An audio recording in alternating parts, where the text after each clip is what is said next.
राज्यात सक्तीच्या धर्मांतराविरोधात कायद्याची अंमलबजावणी।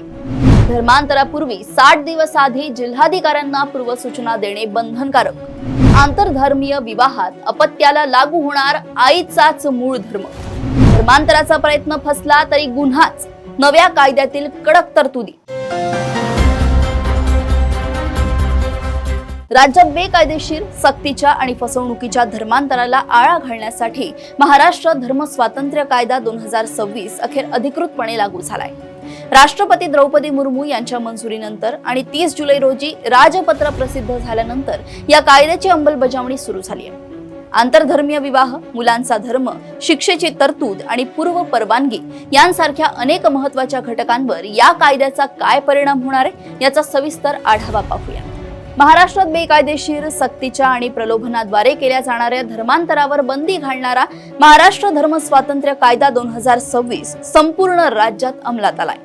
राज्याच्या मार्च महिन्यात पार पडलेल्या अर्थसंकल्पीय अधिवेशनात हे विधेयक दोन्ही सभागृहात मंजूर करण्यात आले होते। त्यानंतर राज्यपाल जिष्णुदेव वर्मा आणि राष्ट्रपती द्रौपदी मुर्मू यांच्या मंजुरीची मोहर उमटल्यानंतर 30 जुलै रोजी हे विधेयक अधिकृत राजपत्रात सिद्ध करण्यात आले। या कायद्याच्या अंमलबजावणीमुळे आता राज्यात फसवणूक, बळजबरी किंवा खोट्या आश्वासनांद्वारे होणाऱ्या धर्मांतरावर कठोर कायदेशीर कारवाईचा मार्ग मोकळा झालाय। या नव्या कायद्यानुसार केवळ लग्नाचे खोटे आश्वासन देऊन, फसवणूक करून, आमिष दाखवून किंवा सक्तीने केलेले धर्मांतर हा गंभीर गुन्हा मानला जाईल। या नियमांचे उल्लंघन करणाऱ्या दोषींना 7 वर्षांपर्यंतच्या कारावासाची आणि 1 लाख रुपये दंडाची तरतूद करण्यात आली आहे।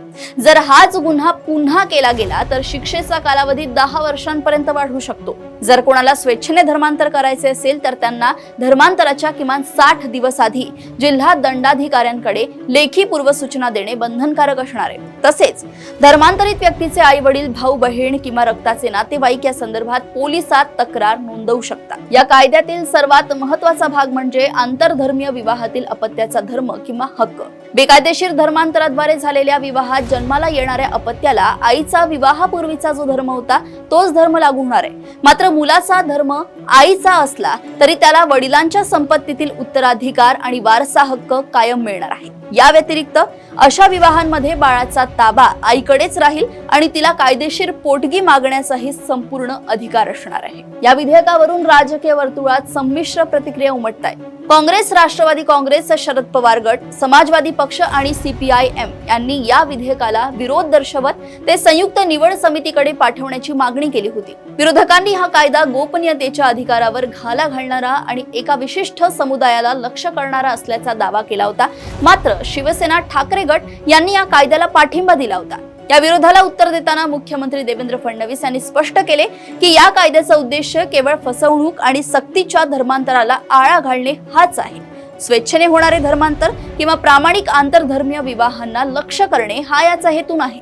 उल्लेखनीय म्हणजे उत्तर प्रदेश, मध्य प्रदेश, ओडिशा, छत्तीसगड, हिमाचल प्रदेश, राजस्थान आणि हरियाणा यांसारख्या देशातील किमान 12 राज्यांमध्ये यापूर्वीच असा धर्मांतर विरोधी कायदा अस्तित्वात आहे। आता महाराष्ट्रही या यादीत समाविष्ट झाला असून या कायद्यामुळे राज्यातील सामाजिक सलोखा राखण्यास आणि बेकायदेशीर प्रकारांवर चाप बसवण्यास मदत होईल असा विश्वास प्रशासनाकडून व्यक्त केला जातोय। हा होता महाराष्ट्रात लागू झालेल्या महाराष्ट्र धर्म स्वातंत्र्य कायदा 2026 चा सविस्तर अहवाल।